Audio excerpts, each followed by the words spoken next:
Many mysterious events happen around the world all the time.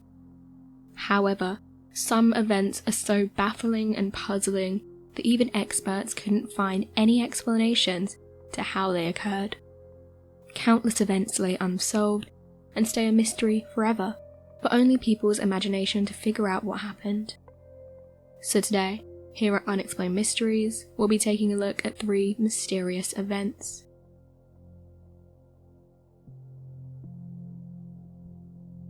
The Old Woman and the Handshake.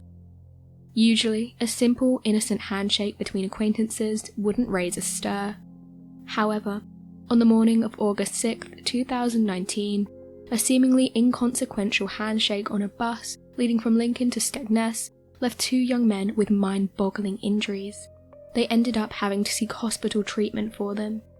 So what happened, and how did these 2 men leave the bus wounded from a simple handshake? Well, it's still unknown exactly what caused the injuries. Camera footage recorded on the bus shows the 2 men briefly chatting with an elderly-looking woman. The conversation appeared to be casual, light-hearted and friendly. No signs of aggression or a heated argument were seen. It appeared as if they were just making small talk. The unidentified woman then left the bus once it reached Horncastle, with the men continuing their journey. A few stops later, the men deboarded the bus and proceeded to the nearest hospital. Hospital records from the day indicate the pair received treatment for small wounds on their palms, like punctures. On September 18, 2019, the Lincolnshire Police Department published an appeal looking for 4 potential witnesses. The statement from the police read, "We would like to make it clear that the people in these photographs are not being treated as suspects, but we'd like to speak to them as they may have information relating to this incident." However, it's now been over 1 year since the bizarre event. No witnesses have come forward and no leads have been found. In any case, it's a dumbfounding mystery as to what exactly happened to leave these 2 young men with such puzzling wounds. The Lincolnshire police and various members of the public have theorised the woman may have been carrying a weapon concealed in her sleeve, which she then brandished once the men went to shake her hand. But what kind of weapon could have caused such small puncture wounds? A tiny blade, a spike, or a medicinal needle? The latter seems to be the most likely and the most consistent with the size and shape of the wounds inflicted. However, we may just have to accept the fact we'll never truly know. Unmanned spy boat washed up on Scotland shores. On September 28, 2020, a small unmanned vessel washed up on the shores of a Scottish island, located around 100 miles away from the UK nuclear submarine operating base. This vessel was quickly identified as the surface element of a wave glider, with the appearance of a 10-foot-long surfboard covered in solar panels. However, the owners and creators of this particular vessel were unfounded for some time. The wave glider is essentially one of a new generation of autonomous boats that are drafted away to stay at sea indefinitely to carry out missions involving the tracking and detection of submarines leaving the UK base. Typically, wave gliders tend to be fitted with solar panels that power all of their electronics, progress speeds of 1 to 2 knots, come with satellite communication so they can maintain regular contact with shore-based operators, and run aground in water less than 20 feet deep. Taking all of this in consideration, especially the fact the ship ceases to work in such shallow waters, it would explain how this particular vessel ended up washing ashore.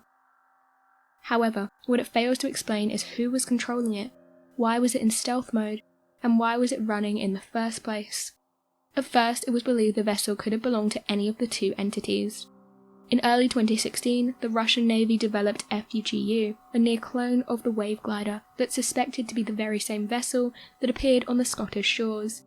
If it was Russian, that would have explained why no one had come forward to claim it, since the Russian Navy aren't particularly overt when it comes to their missions. However, it was also believed for a short time that this vessel could have been one of the wave gliders previously used by the Centre for Environment, Fisheries and Aquaculture Science to monitor fish stocks in the North Sea. However, they recently came out with a statement confirming the ship was not one of their own. For a while, there were even suggestions that the vessel belonged to the US Navy due to its high-tech gear and tracking equipment. Nonetheless, they too denied that it was theirs. The most likely explanation is that it actually belongs to Liquid Robotics. This is a robotics manufacturing company based in California. They've been engaging in numerous collaborative partnerships with the UK's Royal Navy since 2016. Most notably, in 2017, they conducted a 2-week trial of the Royal Navy's Unmanned Warrior Maritime Autonomous Systems exercise. This involved deploying several wave gliders in order to successfully locate and track an unmanned underwater vehicle. However, as of October 7, 2020, still not one person has come forward to claim it. According to the representative of the HM Coast Guard rescue team for the island, the glider was soon taken to the house of a local man in order to circumvent the eyes of onlookers.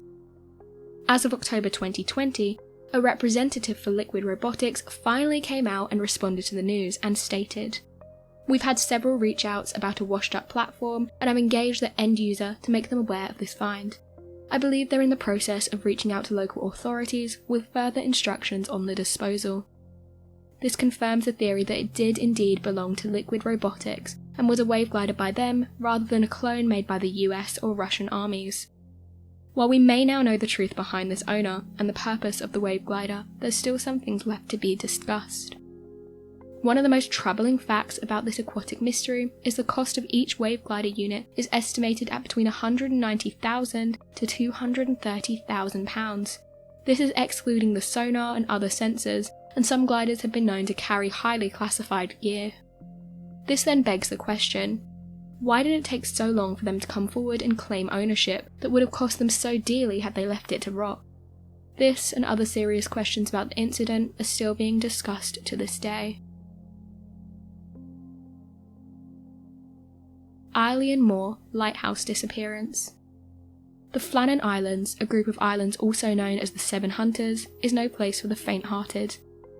This is because there are many hidden cracks and crevices and too many nooks to get lost in, with an eerie sense in the air. For decades, the islands lay uninhabited by human life. That is, until the early 1800s.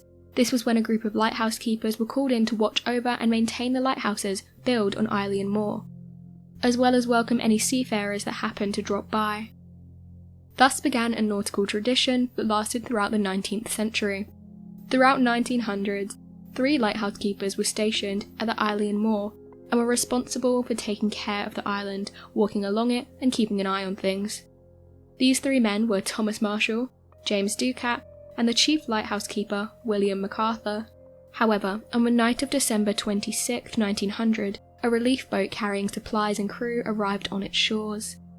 It was scheduled to sail to the island several days before, but had been delayed due to the growing storm that had been threatening to wreck the island for days. The boat, manned by Captain James Harvey, had finally arrived to bring over Joseph Moore, the replacement lighthouse keeper.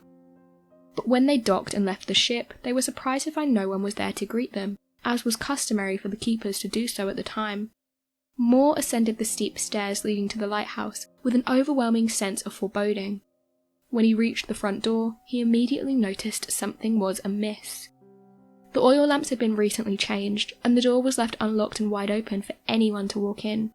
The most troubling sign was that all of the oilskin coats, the outdoor gears that the keepers donned for safety and warmth, were missing. One of the rules of the Northern Lighthouse Board was that they must wear their coats and there must always be at least one man inside the lighthouse. Moore and the other crewmen continued their search throughout the lighthouse and across the island, but found no sign of any of the men anywhere. However, down by the landing platform, further clues as to what happened were found.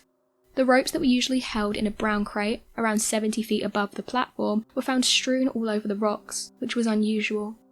Over the next few days, more people came to investigate the disappearance. Appeals were made for witnesses or information regarding the keeper's whereabouts, but nothing ever came of it.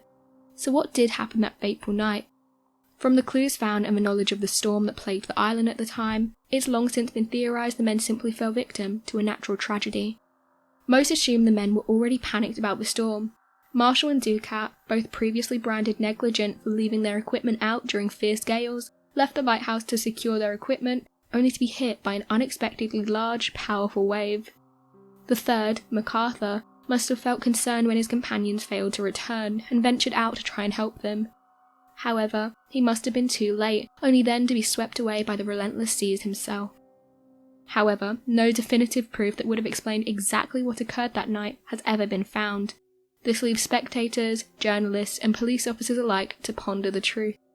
Over the following decades, subsequent lighthouse keepers continued to inhabit the island, keeping watch over their lighthouses and braving the icy Scottish seas. Many of them soon reported strange voices in the wind, calling out the names of the three men. Ever since then, the island's been uninhabited, and it's widely believed to be haunted by their spirits. So what do you make of these three mysterious events? Be sure to let us know your thoughts in the comment section below and help us by growing this community whilst working to solve these unexplained mysteries. Thank you for watching, and don't forget to subscribe for more videos.